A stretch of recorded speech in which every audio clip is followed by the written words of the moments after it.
I always thought that the voice and the talker was me. Like I thought that was like me and I think it's like it's not you. Like you're not your thoughts. And that was kind of a like game changer for me because I'd have all these negative thoughts, right? This voice just and I'm just like this isn't like where is this coming from? Like I'm not a person that thinks or say like I would never say these things to someone else. I would never, you Exactly. know? So then it was just like learning that like, hey, you are not the thoughts that you have was like I was like, thank God. Welcome, Miranda. Welcome to the Thank you. Mind Triumph podcast, where we talk about, as you know, mental health. And the little voice, the talker in our head, is what we emphasize on. And today in this episode, we have Miranda as our guest. She's local to beautiful British Columbia, Canada. And she's a superstar hairstylist, in my opinion. So Thank you. you're welcome. Happy And to be here. thank you, Miranda. We will talk about hairstyling and the world of Miranda. And then we'll switch, as you guys know, into mental health, deep dive into the talk, the inner critic. And that'll be about the 20-minute mark. But before we get there, we want to get to know a bit more about Miranda. So Miranda, again, thank you for being here. Can you Thank open you. up with telling us a bit about yourself and then see where the conversation takes us from there? Yeah. I'm from Vancouver Island, pretty much born and raised here. Love it. Of course. I've been a hairstylist for about 4 years now. Did a year of school before that. So, and I've been, yeah, loving it every minute. I absolutely love what I do. I'm in the middle of kind of a career shift at the moment. So starting to cut back a little bit. But yeah. You're going to tell us all about it. Of course, for those of you who can see us, you can see Miranda has a lot more hair than me. So, I mean, she is in the hairstyling industry, and she, as I said, she's a superstar. And we're going to have some questions for her on that topic. But you said 4 years, which means you started relatively young, right? You shared with us Yeah. your age. You start relatively young. So, what was the inspiration? I mean, was it always a passion, or it kind of landed in your lap, or? Um, yes and no. It was always a passion.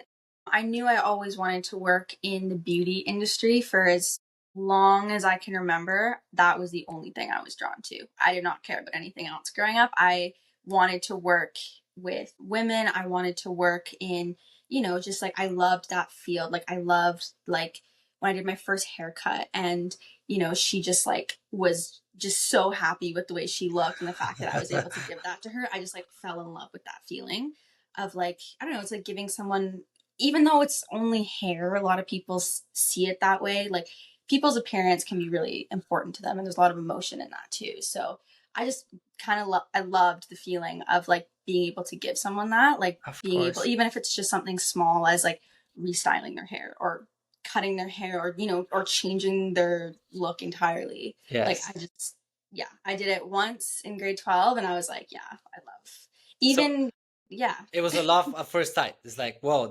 Yeah. there's a connection here. And I never had a passion, not directly in hairstyling, honestly. The whole field, I was open to it. I didn't know which direction. And I had a counselor at school that was so awesome and he pushed me kind of in that direction. And yeah, I did it and loved it. Yeah. Well, that's beautiful. Well, I can tell you, you're right. It's not I mean, some people might see it as a small part, hair, but somebody like me who lost his hair, I can tell you Mm-hmm. that hair is a big part and it makes a big difference of how you look. And For also, sure. it's also how you feel. I mean, it's been a long time now for me without hair, but I had long curly hair. Like, I know Yeah. it sounds almost like, really? Like you had hair at some point? But I did. And I Yeah. remember when I started losing my hair, I was heartbroken, Oh, for sure. Yeah. right? Cause I don't know. I'm always a like, you look good, you feel good, right? And it's losing that part of yourself. That's hard for sure. Yeah, so I can understand how you can make a difference in somebody's life. And so Mhm. here you are, 12th grade, you have this, like moment of, hey, this is for me, and I'm going to jump both feet into hairstyling. And was it as you expected? I mean, you put in 4 years and you're going to tell us a bit about Mhm. the change that you're taking now, but did it, the expectation you had for that, was it fulfilled, I guess, for that industry? Um, yes and no. There's definitely like anything you do in any job, there's going to be pros and cons. Of course. Um, I I did. There was lots of downs for sure. I feel like the hair world right now, who, if anyone that's kind of in it would understand, it's very social medialized. I don't know how to really say that, but Fair. it's all social media, right? And it's just like so glorified, and like, we're only showing the like really great parts of it. And then so it can be hard, as like, I think a struggle for me was following these like influencer hairstylists that were doing these like amazing things, or like, certain content, and like I just couldn't quite understand, like, maybe like how they were doing that, or like how they were doing certain things. And so I think that was a struggle for me, was Oh, like that constant comparing. And I think that's a constant thing for hairstylists, being like, oh, like how did, why did hers turn out like that and mine turned out like this, or like certain things like but that. how did you handle that? I mean, that could be a pressure. I can see what you're saying. Like Hmm. you just started and you see somebody who's got 20 years of experience and maybe showing you best of 20 seconds, and here you Yes, are. It can be daunting, right? for sure. And I think it's hard for anyone in that industry. I think anyone who is a hairdresser would agree with me on that, because that's where most of well, for me anyways, being at my age that I was, most of all of my clients came from my social media. So there was a lot of pressure to have a social media presence, even when you were having a horrible day. It's like you gotta get on there and post a story. You gotta show your face, and I was just like, I can't. Okay, so what you're saying is that on social media, or especially for hairstyling, we're not seeing all the ruins or the ones that didn't go as expected. Yeah, exactly. Okay, so maybe the lesson would be there for people going into that industry is that you have to be persistent. Not all, what do we call them? All clients or all Yeah, projects? yeah. How do we call it? All clients, I guess? I always say client. Some people say guest, but I say client. Yes, client is a good word. So it won't always be perfect. But then that begs the question, okay, when it's not perfect, let's say I've heard of Mhm. stories, and again, I don't have those myself because I haven't had hair in a long time, but I've heard of stories where a woman or even a man will go into the hair salon with one expectation. And then after they're done, they're like, no way, this is not Yeah, what I expected. And there's no coming back out of it, at least not quickly. So yeah. how do you handle that? Can you share a moment that you had like Yeah, and they happen, and that's the thing, that? is it's gonna happen. Anyone who's been in the industry long enough has a story or For two. sure. I feel like I've been pretty lucky. Like, we have really excellent clients, so it's only really happened to me like one or two times where it was actually like a big, like I was crying, like Oh just no. like a mess. But yeah, I had one instance where, this woman came in and she had really long hair, kind of similar to my length, and she wanted a bob. And I was nervous because it's such a big change. And, she told me that she'd had the bob before. So that made me feel a bit better. So I kind of convinced her to start in the middle. I was like, well, let's take it to the shoulders first. Like Hmm. a bob's just like such a dramatic change at once. Hmm. And like literally you can't go back. So I was like, well, let's start shoulder length. Let's see how that goes. So I cut it shoulder length. Everything's fine to my knowledge. We continue on doing the color. She's in for about 3 more hours, and then we finish the color. The color is only a very natural, very slightly different tone. It's nothing crazy. And yeah, she just loses it, like just bawling, swearing, throwing things. My coworker she was like, do you want me to like call the police? Like, is this person gonna hurt you? Like, Whoa. she called me dumb. She called me stupid. She said that she was gonna get me fired. And like, Well, that's not fun. just, oh my God, no. And I was a junior stylist at this point too. I was only maybe like a year and a half, maybe 2 years in. And Ah, I okay. didn't handle it well. That's a good example for the talker. We can bring that up in a bit. But what was the reason? What triggered her that much? Like Yeah. there's a mirror there. Like it's not like a complete surprise. Like she's watching the process, right? She's seeing Yep. the. Okay, so what happened at the end? I feel like I'll never fully understand what happened, because that's what I was also trying to understand. I sat with her and I was like, like, where did this go wrong? Like, what, like, to my knowledge, like everything was fine, like, did you change your mind? What happened? But she was so worked up. I think she just saw red, to be honest. Oh. And I couldn't really get logical, may not be the right word to go about it, but I couldn't really get a solid answer of why. She told me that her hair was way too short and that I fried it off and I had done all these things and that was why her hair was short. And I was just kind of like, okay, clearly, clearly there's Okay. something else going on here. Oh no, I think she walked in or maybe woke up that day thinking I'm gonna make somebody's days miserable. Maybe, I don't She know. But wanted a free service at the end. Yeah, she okay. didn't want to pay for any of it. So I think that had a Oh, okay. All right. yeah, Okay. Well, that's too bad to hear that. I think that happens probably in every industry. Because I was gonna say, like, yeah, she asked for even shorter than what you did. You didn't go all the way yes, short, and then she said it's too short. So there's something. But I yeah, really like what you said.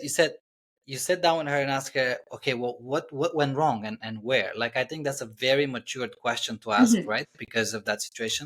And yeah. hopefully you came out of it pretty quickly because obviously it wasn't nothing to do with you by the sound of it. Yeah, it was hard on honestly, I think I took the next day off after because it definitely was hard. She went online and like bashed me as well, you know, left a review saying a lot of really untrue things and it really upset me. Of course. I was fortunate enough that there was coworkers in the salon the whole time she was there. So there was people to be like to kind of like back my story up in a Hmm. sense where it wasn't just a like my word against her word. Like there was several other people in the salon that Wow. were able to say like that didn't happen. So no, it was hard on me for quite a. I mean, I still think about it. Like when you ask me that question, that's the first thing that comes into my head. It Of was course. just like I definitely took it. I took it to heart, and I think that was a. I shouldn't have, but I did for sure. Well, And my it's boss, person. I mean, but you're putting your heart into that work, right? Like this is, yeah, like you said, it's been like 3-4 hours. You're working on that client for quite some time. There's probably even yeah, a connection there. I mean, we can talk about it in a bit, but it's not just a quick like here's your tomatoes or what a quick mm-hmm. interaction. It's an actual connection for 3-4 or maybe sometimes longer, right? Yeah, And you're putting your heart into it. Of course, it's gonna matter. Like it yes, has to matter. yeah, But what I mean, obviously you came back to it, and not only junior, but you mm-hmm. have had advanced that since. Yeah. So what did you tell yourself to move forward? You had to do a lot of just like remembering the successes and not just, you know, it seems like you can have 1,000 successes, but then you have one failure and that's all you think about. So for me, it was kind of like stepping out of my shoes because I was just in this like little Yeah, pity party where I was like, I suck. and the Toka loves those parties, right? Oh Right? yeah, Yeah. yeah. He was like the guest star. Well, I guess she. Yeah. Oh, Anyways, yeah. We'll hold that um, thought for the she in a bit. But yes, please. but yeah, it was just kind of like taking a step out and being like, okay, well, yes, you had one bad experience, but you've had 100 happy clients. You had one unhappy client, but you had 10 happy clients this week. So Mhm. it was, I think it was just a shift of Good for mindset you. of being Yeah. stepping Good for out you. and kind of giving myself a reality check. Good for you. Good for you. I mean, and that's what you do. That's the best case scenario. Like you sit with it, you process it, and then you Mm-hmm. have to level with yourself. Say, look, I have so Yeah. many great experiences. One, it's kind of a statistics. We all have those, it's just kind of financial. But sorry that you have had to go through, but you learn, right? You Yeah. learn through these It's experiences. all a learning experience. So it's not all glamour. And is it all women that you work with? My at my salon, yes, we have lots of male clients. I personally don't. It's just not my specialty. I don't do like men's cuts. I do Hmm. some, like of Hmm. course, but my clientele is I'd say about 95% women. No, I can imagine. I can imagine. Okay. Yeah. So 4 years, if you had to have to summarize that part of your life, what are the three things or 1 to 3 things that you learned from this 4-year journey in hairstyling? One to two, three things I've Yeah, learned. a few things that you've learned. I think one thing that I really learned, I think when you work so closely with people, it's a very personal job, right? So like you said, I'm with the same person for 3, 4 hours. And sometimes they're coming in after having the worst day of their lives and they want to tell you all about it, right? So I think one thing I really learned, especially starting in school where our services were really, really cheap, because obviously we were learning, right? Hmm. So when I say cheap, like I mean like the haircuts were like $5. Like They're basically free. basically free Yes. services. And, you know, when you're doing basically free services, I feel like I got to know a lot of people that maybe I wouldn't have if I wasn't in that situation. And I think one thing I learned was just not to, I mean, this sounds so basic, but really like just not judging people, like, and just being like, a Oh, bit more just like understanding of people's situations. And not beautiful. that I wasn't before, but Hmm. I just had never seen them firsthand. I think Fair what enough. the difference was. Yeah. And, you know, like I dealt with a couple women that were, you know, they were coming off the street and hearing their stories and, you know, helping them. And like, you know, even if it's just washing their hair and like, because they weren't able to wash their hair kind of thing. Wow. So just like, I think losing that, Well, yeah, that's a, it was a really good experience to get, yeah, just like judgment wise, I think. Just no, be, that's yeah. beautiful. It's well said. So that the human element really like Yeah. of this connection. So what happens if, I mean, you sit there, like, what's the longest that you could sit with one person? Like that has happened to you? I've done an 8-hour appointment Wow, before. Jesus. Okay. I don't think I could survive something like this, and probably speaking for many men out there. But like, I admire the passion of a lot of women and the patience really to sit Yes. for beauty, right? For Yes. beauty, and probably there's men out there that do it, which is amazing. I don't think I can do it. But what Mhm. happens? I mean, this is 8 hours. What if you don't click with the person?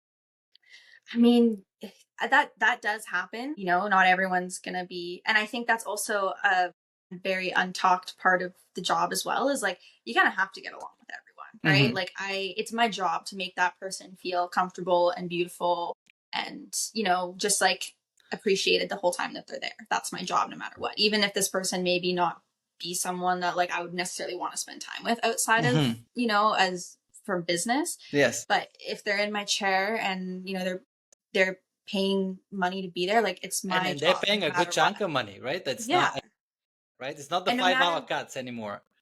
yeah, and no matter what I just appreciate the fact that they're there, honestly, that they've like Wonderful, let me that they've trusted me with their hair and their appearance and I appreciate that no matter what, wonderful. even if the chemistry may not be there, but at the end of the day, it's like I just appreciate the fact that they came to me. So what I'm hearing from Miranda is like she's not just a superstar hairstylist. She is also a therapist on the chair because she's listening to those stories. I mean, you have to be amazing customer service, right? I mean, because it's not just the art of cutting hair, but you have to have a good customer service. You can't just You do. be right like Yeah. somebody. Okay, so there's the therapy. Like these people are paying not just it's a whole like a Whole surrounding service experience. experience, right? Oh my goodness. I should do. I mean, I wish I had more hair and I could experience this. It sounds like a. I mean, obviously, you pay for that service, but Mhm. it's a lot around the hair cutting. And I want to switch just a bit because I had the pleasure have a pleasure to know you personally, and I know you're changing, or maybe in the beauty industry, but you're taking a different angle. Can you Yeah. tell us a bit about that, if you don't mind? Of what's next Yeah. for you? So I'm actually starting nursing school in October. So I have a couple more weeks till I get into that, and I'm very excited, a little nervous, a bit Woohoo! scared, but yeah, I'm starting that journey, and with starting that journey, my hopes is being staying in the beauty field, going doing everything beauty, but more of a medical grade level. Okay. Wow. I've dealt with really like horrible acne my whole life. I'm still on Accutane. I've been on Accutane since I was 15, on and off. So I have a very like big passion and like to help people that also struggle with that. So I'm going into it for like cosmetology and stuff like that, and hoping to specialize in skincare and just like, you know, do Wow. all the injections and that medical Wow. grade skincare to really help people that struggle with that.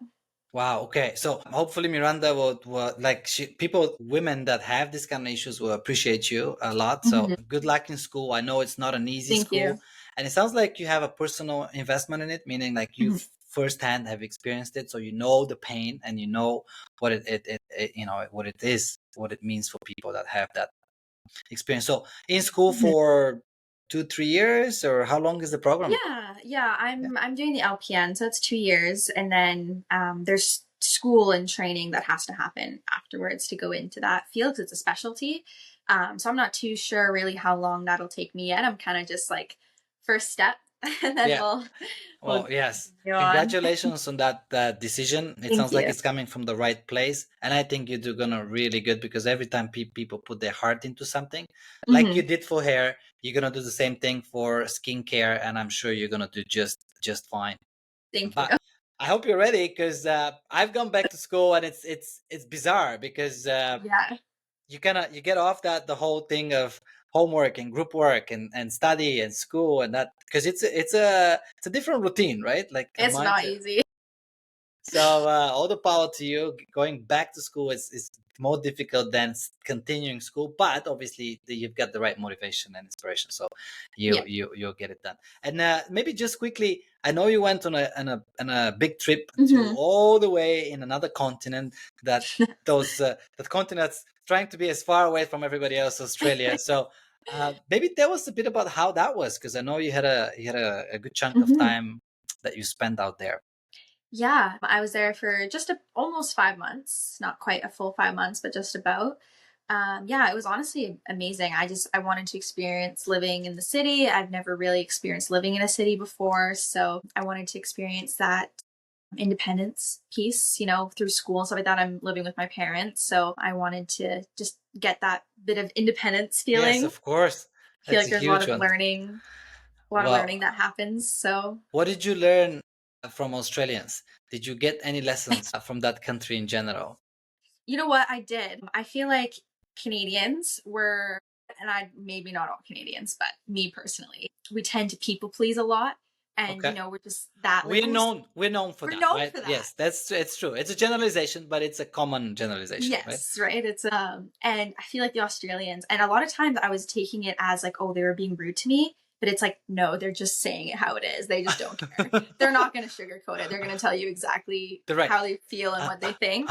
And it's not rude or mean at all. That's just genuinely what they think. Uh-huh. And you know what? It took me back for the first couple weeks. I was kind of like, whoa, like, why are these girls mean? But they weren't mean. They just say it exactly how it is. And I came to really appreciate that because I feel like I just like drain my social battery every day just trying to like be so like extra or like polite. Like Yeah. they're still polite, like not rude, but just yeah, it was They just don't more sugarcoat direct. it. They don't Yes. Yeah. sugarcoat it. They No. just were like, yeah, this is how it is. Take it or leave it. It's nice Hang when you loose. well, when you go to different places, some of these things you can only experience if you live in a different place, right? Yeah. You have to be there. So you did, and it's really cool because you get to see how different, and you can pick different pieces and say, well, I like that. Maybe I'll take that more into my daily living, right? Moving Yes. forward. Because pretending is maybe not the best word, but like if you try to be too nice all the time and inside you're not really feeling that way, it can be exhausting, like you said, Yeah. right? It can drain. Oh yeah.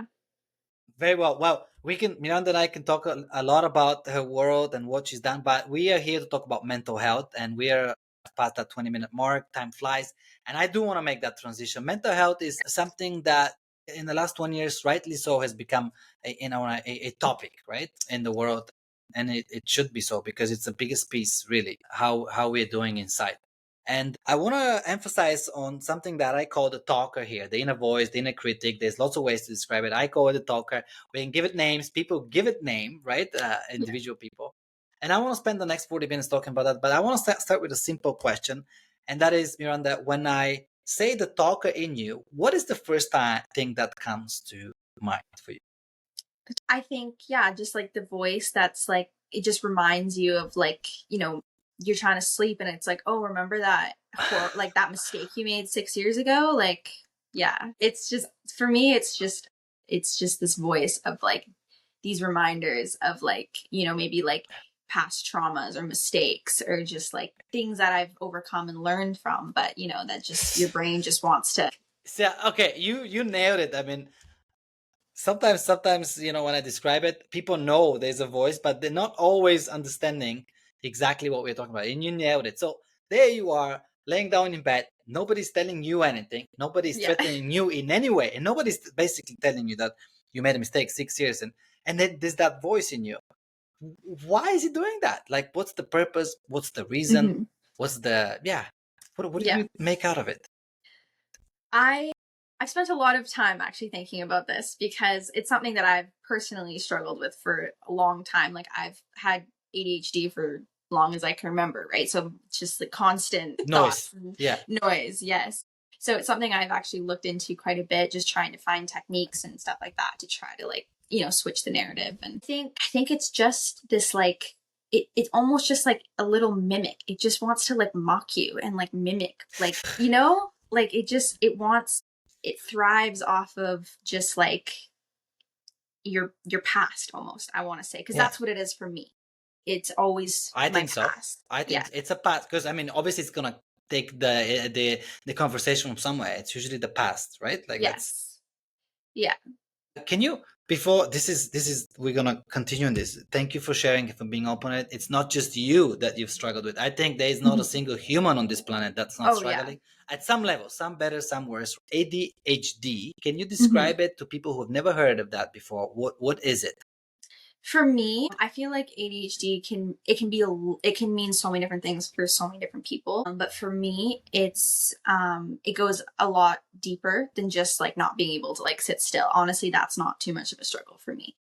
But for me, it's more internalized, where it's like, yeah, like how you said, like noise, just like these constant noise, which causes then anxiety, right? So anxiety is something that I've dealt with again for as young as I can remember.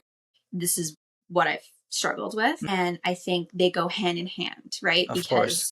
Because the ADHD just like, again, like this constant, just like noise and the constant, like the Hmm. voice, right? Hmm. Which then makes you anxious, Of right? course. And then causes anxiety. So I think ADHD for me is, yeah, it's just this constant, like nothing's really ever quiet, like silent. Hmm. It's just like I always say, it's like I have 17 different shows on in my head, and I'm trying to. That's a very particular number. I'm writing it down. Yeah. Okay. But it looks so different for everyone. No, I mean, the underlining factor is the same, but it can be the Yes. conversations are different, obviously, because the context is different. Like, so I, Mhm. I absolutely agree with you. So ADHD, a lot of people I think connected with a physical inability to stay still. I Yeah. think that's kind of a common thing. But what you are experiencing, and probably others as well, is when the mind, right, cannot Hmm. stay still, which then Yes. translates into being anxious, being Yeah. jumpy, or being nervous, or whatever that is not Hmm. pleasant. And I mean, it's from meeting people, this is a very common thing, Miranda. It's not something that you are isolated with. But have you Hmm. found something that has helped you or is helping you that you can share with others that might have the same, either diagnosed or not? Yeah. For me, medications never really worked. I use a lot of natural supplements. Good. I find that they work better for me. But technique wise, I think I mentioned it briefly with the situation with the client I had, but it's just kind of like being able to step almost like out of your shoes and look in, and just like, because I think for me, it's so easy to get caught up in all the thoughts that you just start to spiral. Hmm. And it's for me, it was just learning how to be like recognizing it, being like, okay, like I'm spiraling and none of this is true. Let's like step out and like look in, and like it's almost like making lists too is a big one for me, being like almost just like writing down, like, okay, like this is the thing I'm upset about, right? Writing it down, acknowledging it. We're like acknowledging the fact that it's happening and that it's there. But then also acknowledging like the million other things that, like, because for me it's normally something that like, oh, like I've done something wrong, or like, Hmm. and maybe you haven't even, and you're just, your brain is convincing you that you have, kind of thing. And then being like, okay, well, okay, maybe this wasn't exactly how I wanted it to be, but almost just like flipping it and being like, okay, well, I've done This this and this that I'm so proud of. Maybe there's one thing that I would change, but just stepping out and almost just like beautiful, fact checking, beautiful. because it's so easy to get caught up in, like you said, the talker, the voice just starts spitting out all of this, just like word vomit that's not Hmm. true. Hmm. So it's almost like fact checking yourself. I'm writing this fact checking. Just wrapping it up for listeners and viewers. Fact check. That's such a beautiful way to say it, because most of everything, and I can go on and say that everything that the talker says is pretty much BS, made up, and It like is. it's Yeah. often so far removed from reality. Sometimes maybe close, but more often is so far removed from reality that it's just this, like, fact checking will put it into, it will check in, right? It's like, wait Yeah. a minute, right? This is so much you though, Like Miranda. slap yourself with reality. It's like Yes, that, and look, reality is always better than what the talker is telling you, almost always, right? yeah. And never lies. So this is so mature, though, Miranda. I'm so proud of somebody so young and so able to, that I know you. I meant to say proud to know you, that because this is not a small thing you're up against. A mind Hmm. that's spiraling. It's probably one of the most difficult things that any human can deal with, because Yeah. it's like it's inside you and it's taking you over. It's like a storm, and you can feel like, whoa, there's no way out. But Yeah. yet you're stepping out, you're fact checking, you're writing down, you're listing things, all Hmm. the things that can anchor the mind, can help Yes, exactly. anchor the mind, right? This is beautiful. And That's a you great may way to put it. I feel like I struggle sometimes putting it, but yes, that's exactly what I was. Yeah. no, and I'm just rephrasing you. You're giving us the gems here. You said supplements. Are you able to mention a supplement? Maybe is it an essential oil that's worked for you, Yeah. or Honestly, it's a blend of a lot of things. I found doing things like ashwagandha, L-theanine. I use a supplement called Stress Care, and it's a blend of roots, mushroom, kind of. beautiful? I don't know exactly, but it's called Stress Care for anyone that does struggle with ADHD. That's honestly one of the best ones I've found. I don't like the side effects of the ADHD Right. medication. I've just always prefer to go about it a little bit more of a natural route, and that's not for everyone, but for me, I found it helped. And exercise is huge for me. Just like even if it's just getting outside for a walk, like just moving Beautiful. my body. Beautiful. Well, thanks for mentioning those. So ashwagandha, I've tried it a few times for in the past for sleeping at times. It's a very kind route. Yeah. I've had the benefits out of it, and I've heard other people like yourself. You've been so open up about it, and everybody that's been on the show, they're very open about it. What you mentioned, you're 23-year-old, and thanks for sharing your age. People around you, girls around you, boys around you, that same age, is it common? Like maybe not ADHD, but things similar to that. Do you see it common in the young generation? I think so. I think it's just becoming a little bit more talked about and like kind of like just breaking the stigma of it a little bit. Because, like I said, it's like when I got diagnosed with ADHD, like when I was really young. But, I feel like it's always one of those things like, oh, if you're not like a hyperactive boy in class that needs to go run around, it's like you don't have it kind of thing. Right. So it was like, I feel like breaking the stigma of just like, yeah, talking about it more and people being more open about it. I do have other people in my life that have this like similar Mm-hmm. struggle. So I have like Mm-hmm. one or two friends that do share that with me. Mm-hmm.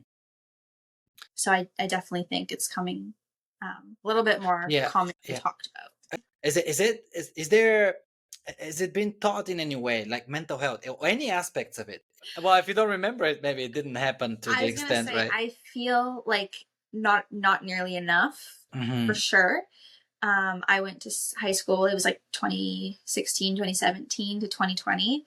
I think maybe more towards the end. Yes, for Mm-hmm. sure. But again, it wasn't No. commonly talked about where you Yeah. still kind of felt like I would never really like talk about it or Talk like, about it, right? yeah, like I didn't feel like I could just like, yeah, I wouldn't talk about it, Open just up about putting it. it that way. But I mean, should it be? I mean, it sounds like if Absolutely. right. If you ask me, sorry, I'm interrupting you. If you ask me, that's probably one of the major things that they should invest into school, because Hmm. your mind, just like, I mean, it's you work out, you have a gym class, you work out on your muscles, but your mind has to be worked out and not just learning Oh, for information, sure. right? Yeah. Yeah, Um, absolutely. Wow, that's interesting. I'm yet to see how that would develop in school, but as you said, it's Hmm. becoming more open, which means hopefully that will be the case. You then, like we talked about hairstyling, and you said beauty and hair, such a big part. How you feel, how you look. What part has a talker in all that? Like, because Hmm. is it? I mean, maybe I can. It's an open-ended question. Does talker have a role to play in the beauty industry, and how?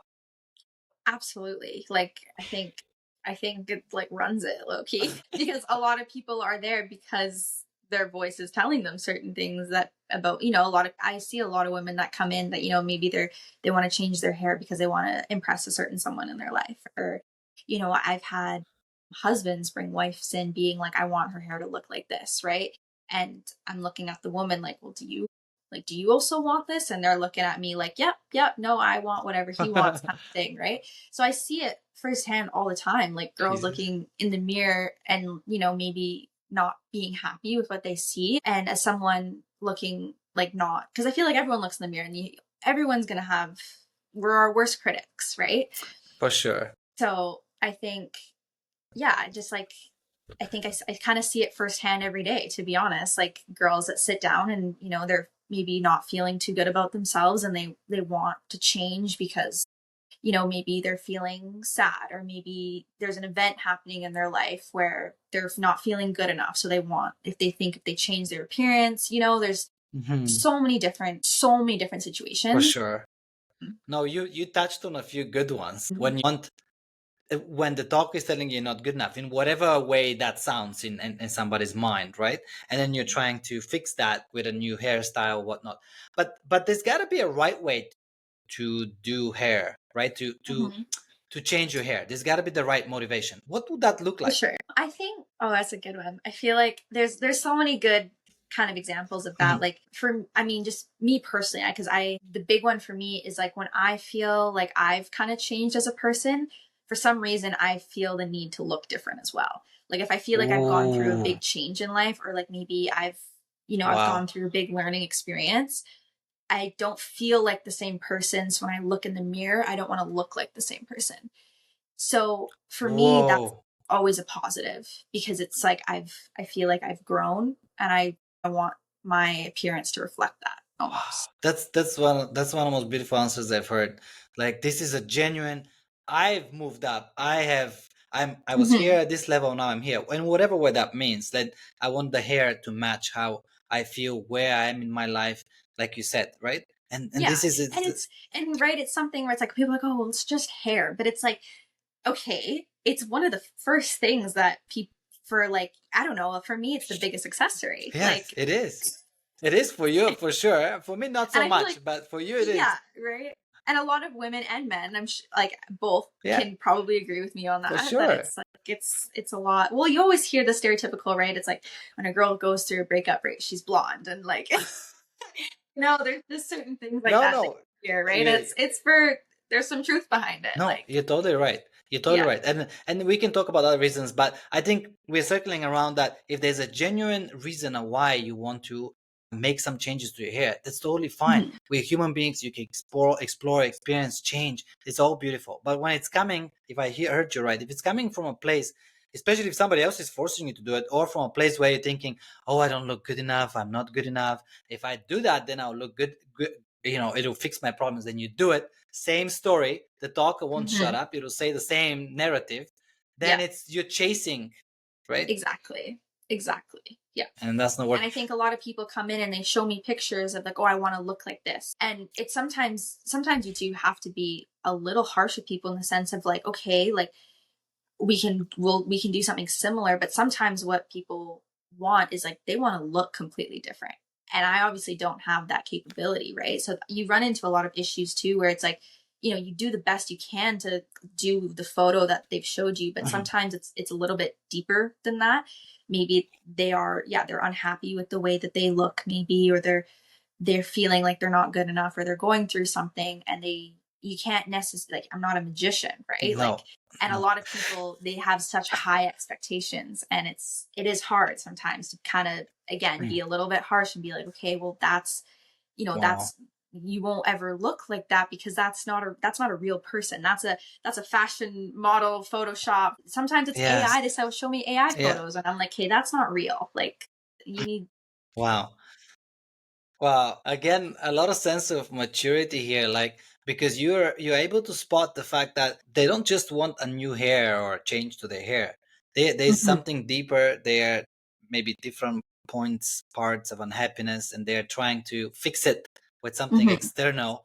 And if only Yes. if I could look like this model that's not real, like, Exactly. And it's right? just being like that's fake. Like they're lying to you. Okay, well, for those of you out there, we all have moments where I want to look better. I don't like how I look, right? This is not something against anyone who feels that way, because No. I think we all fall in that category, We but it's all do. all of us, right? All of us. All of us, If people are like if there's something you could change about yourself, what would you change? Everyone would have things they would want to change. everyone, right?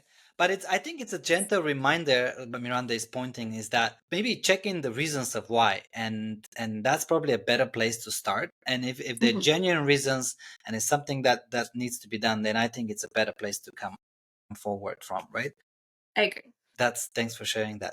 Wow, this is interesting. But in the whole hairstyling industry, you're right. I think a lot of it can be generated from that. I'm not good enough, and I want to see. I need to change my hair in 5 hours and however many dollars later. But what about the talker, not for the clients, but between you, the hairstylists? Like between me and other stylists? Yeah, like have you? I mean, you've worked in a few salons, and how is that? Is the camaraderie? Is there a lot of talker, as in competition, negative influencing, or right in between? There definitely can be, for sure. The first salon I worked at, I don't want to say anything too like negative, because obviously everything is a learning experience, and For that's how you sure, kind of for have to sure. take. But yeah, the environment wasn't necessarily supportive, and there was a lot of, I think, degrading of stylists.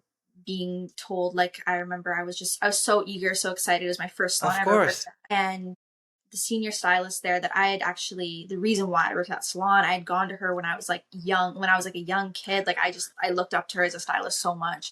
And she told me that, like, I should stick to cleaning, is what she told me when I was trying to learn and go up. She's like, just stick to what you're good at. You're good at uh, cleaning, stick to that. And that's no shade to people that clean, obviously not. But I was there to be a hairstylist, right? So yes, to hear that was just like so disheartening, where I was like, oh, like, am I not cut out for this? Like, I started to question of like course.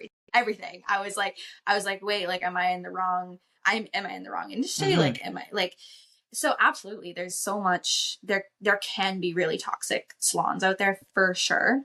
How do Um, you, I mean, obviously you moved out of there, but how do you check in and kind of not let it influence you to the point where obviously you continued. It didn't break you, this kind of yeah. environment. So how did you?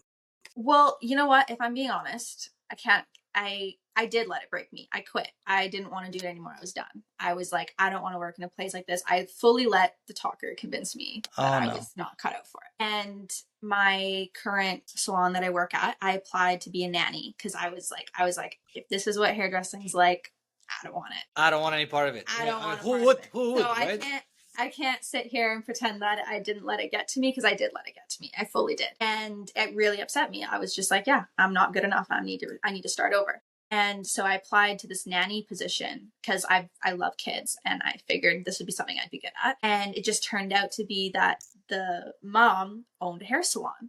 And she was like, well, are you a hairstylist? Like, why are you applying to be my nanny? And I was just like, oh yeah, no, like, it's not You for told me. her the story, I maybe. told her this. Yeah, I was just like, it's not for me. And she's like, well, how about we have a conversation, and I can show you around the salon, and like, you can just tell me how you feel. So So you know what? you checked out, but the universe wasn't ready to let you go, Yeah, right? yeah. I'm so happy that she kind of pulled me back to earth a little bit, and she was like, no, like, that's not right. That's not our environment. And ever since I've been working with this group of women, that they're all just so incredible. Like, they all have such amazing stories. And I That's feel like, amazing. especially the owner of the salon too, she's just like, even though a lot of us had shown up on her doorstep all broken, In a like tough maybe spot. gone In a in tough a tough spot, spot, right? she kind of just saw through it, and gave This is me, amazing. yeah, and gave us all a chance. And now we're this, yeah, it's a really an amazing, supportive workplace, where I don't Wow. feel that voice inside of my head that's telling me that I have to be better than the next girl. Instead, it's like, if I run into a situation, it's like, we run to help each other every time. So This is beautiful. I'm so happy that you found this place, and that's an impressive person. I wish her all the best. So hopefully she inspires other people, and mhm. in that family, it feels like a family, this salon. So It does. um, It what a is, yeah. wonderful story of like you went through like, well, this place that kind of it really made you quit from something you really liked. And I think people fall in these categories, or Oh yeah. right, but don't give up, obviously, because life can Mhm. surprise you on the upside as well. Like Yeah. this is amazing. Miranda, can I ask you about the? Like, I mean, we continue the topic. The talker. Do you have a name for yours? I mean, sometimes you run 17 shows, like you said, but do you have a name for the main character? The main character in my head. You know what? I don't even want to give her that much attention, No. to be Good honest. answer. She doesn't even deserve a name. She doesn't deserve to have that Oh, power. I love it. I love it. I love that answer. I mean, I've heard of people, I've never given mine any names either, but I've heard of some people would say, well, mine is this name and that name. And some are characters like from Yeah. cartoons or movies, or some are part of their life. I do like the idea of giving it a name, though. I do like how you say that because I feel like a lot of people, and me included, I always thought that the voice and the talker was me. Like, I thought that was like me. And like, and I think it's like, it's not you. Like, you're not your thoughts. And that was kind of a like game changer for me because I'd have all these negative thoughts, right? This voice just, and I'm just like, this isn't like, where is this coming from? Like, I'm not a person that thinks or say, like, I would never say these things to someone else. I would never, Exactly. you know? So then it was just like learning that, like, hey, you are not the thoughts that you have was like, I was like, thank God. Okay. For those who are listening and watching, stop for a moment because that's a game-changing, that's a life-changing realization that Miranda is sharing with us. And I don't think there's a bigger realization anyone can have in this world. What she just said, and I'm just rephrasing this beautifully put, the way I'm not these thoughts. I'll never say these things out to anyone or myself. And that realization that that voice in me, it's not me. It's not who I am. Miranda, this is, I mean, I'm so excited for you. That doesn't mean that those thoughts will go away, but it makes this big separation of like, and maybe helps the spiraling, helps the storms. Like, it's like, well, that's this. I don't want to give it the attention. I don't, it's like, it's not me. So, well, and when you have a thought that is so negative and heavy, it's also just like, it's nice to know that it's like, hey, that isn't something that is coming from me. Like, that's, beautiful. I don't know who that is, but. Well, that's a good question itself. I think it's a collective social psychic. I mean, like it's a collection of negative thoughts that we are born into, maybe through society, through family, school, TV, etc., etc. We kind of download it, if you wish. It's for like a better word. We internalize it, but we do. It's no. It isn't. It isn't. It isn't. Like the reason I gave it the talker, as in it isn't a name, as in like Josh, for example, but the talker, at least it labels it as something that it isn't Miranda. Like there's the talker, and then there's Miranda. There's the Alex, and there's his talker, right? So that's the separation, right? Yeah, exactly. So that's why we did it that way. But like all the power to you at 23 to not only notice the talker, but to notice that it's not you. I think that's huge. And would you say, have you been more successful at quieting it down, or maybe the right word is not engaging with it now that you know? Yeah, I think so. I think not engaging is a big one because it's like you get these thoughts and then it's so easy just to like spiral in them. So being able to separate them is, I think, was for me personally was really helpful. And it also just like, I feel like it can make you feel really bad about yourself. For me anyways, I felt just, it made me feel bad about myself having all of these, like, like you're not good enough. Of course you screwed up. Like all of these just like repetitive things, right? It makes you feel bad about yourself. So then having a like separation between the two definitely was, it really helped. Yeah. Is there, I mean, the voice is obviously negative and we can go into it of how it comes to be, but is there possibly any reason for it? A good reason for it? A good reason for like, having this? Why are we humans, like we most of us have that voice, all of us have at different levels, but what's its purpose? Does it do anything for us?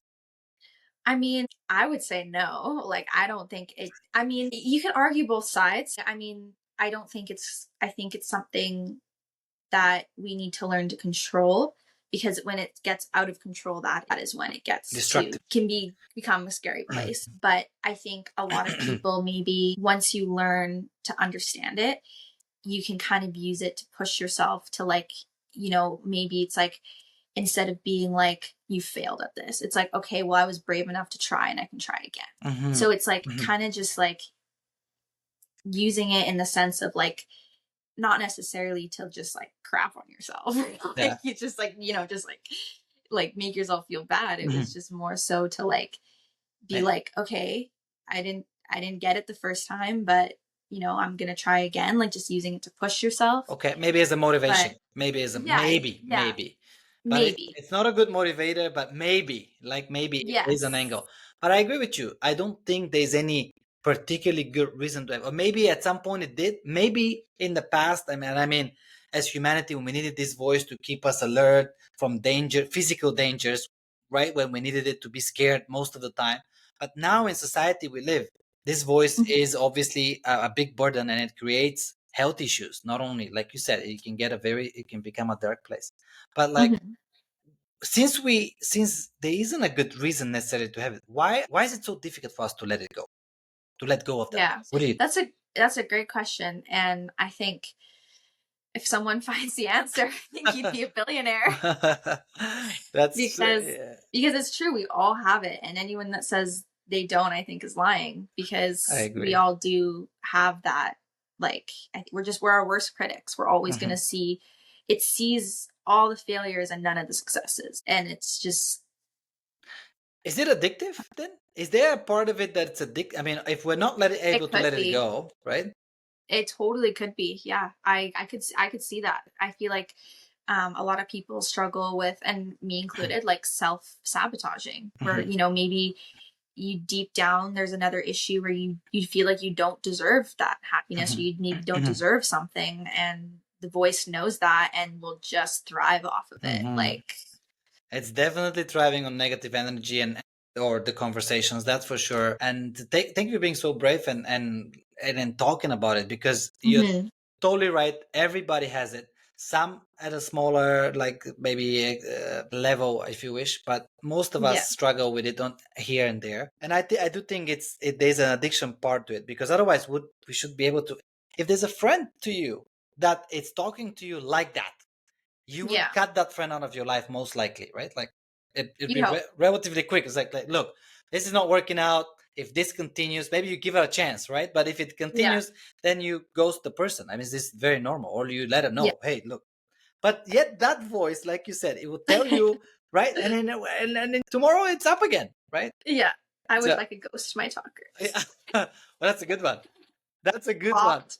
Ghosting your talker, unsubscribe, block, right? Do you think young people like yourself stand a better chance at ghosting the talker compared to someone like me, or like your parents or my parents and our grandparents? Because they had heavy, they Hmm. come out of, they were, some went through Yeah. wars, through great depressions, etc. They carry some deep talkers. Do you think it's Yeah. easier or it's getting more difficult?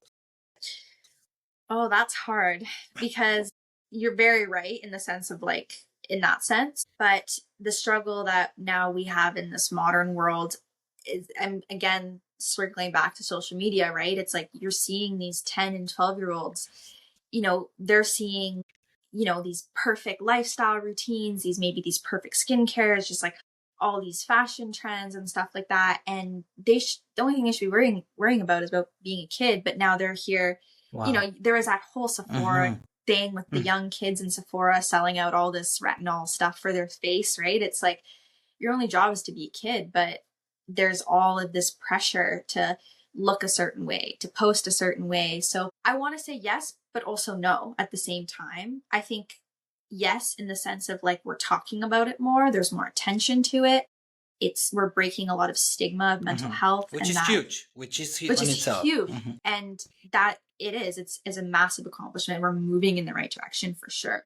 But I still think that there is, and maybe that's just because maybe it might be different for different people, but I feel like, especially for young girls, I want to say maybe no, just because of how much pressure, and even just like Mm-hmm. how much pressure, like I know that I've received to, Mm-hmm. present a certain way, to look a certain way. And that constant voice of like, well, you're failing and Mm-hmm. you're not doing this enough. You're not looking a certain way. You didn't do your hair properly today. Just like stupid things Yes, like that don't matter. yes, But yeah, I don't that's know. a I great want to, answer. yeah. That's a great answer. I think you're right. The conversations or the awareness is much bigger, and it should be even bigger. It should. But the pressure and the food for the talker is humongous right now. Non-stop, all the apps, all the time, 24/7. Exactly. You can have reasons to self-critique yourself. Like it's Yeah. like it's right there. right. It's a buffet of negativity that you can feed on or create for yourself. Every day you open up Instagram and you're like, oh, that person did that and I did nothing today and I'm the worst. No, It's that easy, no, right? It can happen that quick. and it does happen. I think they've proved it, right? Like of how scrolling affects our brains in exactly the way you said doom scrolling. Right? Wow. So I'm hoping that we go down further down the root hole and then we spring back up, like we get to a ground where it's like, okay, there's only up from now, right? Well, the first step, right? We're acknowledging it and we're talking about it. Mm-hmm. And that's huge. I think is huge. So no, it's definitely if it was possible though, what would the world look like without talkers? Humans are present and they've identified and disidentified from the talker being present. What would that look like? Man, that sounds like a nice world. I think people would be a lot nicer, and I think they'd be happier, and I think they'd live a lot more carefree, I think. Absolutely. I can tell you one thing, that one woman that you had that experience with, that situations like this won't happen because she would totally understand that her inflicting something on you, she's living through it too. It's affecting her. It might look like the talker might convince you that it's her fault. I'm going to put the blame on her and I'm winning that way. But you're living through this shitty situation yourself, like the person who is causing it. So if without the talker, you'd never attempt something like this because you'd understand the negativity both sides. So you're right. We'll be nicer, kinder, happier, more social, and in a good way, like a community, right? Yes. I think people would take a lot more risks too. True, because you're not going to be afraid to maybe get it wrong and being mocked at, right? Mm-hmm. Wow. Yeah, exactly. Wow, that was nice. I have a landing question, but before I ask that, is there anything that we didn't talk about the talker, that that mental voice that you'd like to share? That's a great question. I mean, kind of like you said, I feel like there's a million things that you can kind of deep dive into, but no, I mean, I think just recognizing it and learning to just kind of like control it in the sense of like as best you can, right? Obviously it's harder for others than it is for, everyone's different in that sense, but I think just learning to understand it and like just stepping out and the whole thing that kind of grounding yourself, right? Yes, wonderful. Miranda, I mean, like I cannot, like I'm so happy with what we've discussed here because you nailed it by saying that I've seen it as in not myself. I've been able to recognize that this voice is not me, and this is the biggest thing any one of us can do. Like, and you've kind of made that huge step. So, I mean, and this is going to be true forever. It has been true forever. Disidentifying from this voice, no matter what it is, everybody's different, like you said. And also, I want to add, and I think you touched on it yourself, but you're going to have days where it's not going to be like you're going to have those tougher moments. But the important thing is, even in those moments, to recognize that this is not you and not to belittle yourself or be hard on yourself that you're falling for it at times, because it will happen, right? You're human. But I'm really impressed of the awareness you bring at this young age, and I hope that there's many more young women and men like yourself around the world at this age recognizing, because I know I didn't at that 23. I can tell you that right now. Like that, this is not something that was on my mind at all. And then, so let's wrap it up. But I'm hoping that I will see you again in the future. Maybe when you finish school, maybe you've started your career. Maybe you can tell us a little bit about that next chapter in your life. But to land with the final question, if your talker was a real human being sitting in front of you right now, standing in front of you right now, what would you tell him, her? Oh, that's a good one. I would just say that I'm good enough. Like with whatever I do, just that you're enough. And whatever you say is not going to change that. Even if I do fall once or twice, it's like that doesn't change. And I think because that's something I think that I struggled with the most was just that belittling, that constant, like, you're not enough. Mhm. Of course you're not, just all of that I think was my main voice. So I think just, yeah, that, I'm good that enough. one, that I'm good one enough. statement. I'm good. I love it. How can Yeah. you say it better than Miranda? I'm good enough, and everybody deserves to hear it. But most importantly, for themselves, like, because Miranda has been kind of repeated a few times, we're the worst, our own worst critics, and this is true. Yeah. So sometimes, if I tell you you're good enough, it's not as good as you acknowledging that for yourself, like Miranda Yeah. just did, right? I'm Well, good enough. exactly. Someone being like, no, you are enough. It's like, okay, like, we've all heard that a million times, but like, until you actually like believe that, Internalizing. it's not gonna change. It's not gonna matter. Like, Yeah. yeah. Well, Miranda, I hope that a lot of the viewers and listeners are inspired, especially the younger ones, from what you've said and what you've shared so open. It's been a wonderful conversation. I'm so thankful that you joined us for this quick 1 hour. It felt quick because it was a wonderful chat with you. And again, I look forward to seeing you in the future. Thank you, Miranda. Yeah. Thank you for having me. Thank you for listening to my tribe. Share it or leave me a note. Remember, your talker isn't you, presence is. Less talker, more presence. See you next time.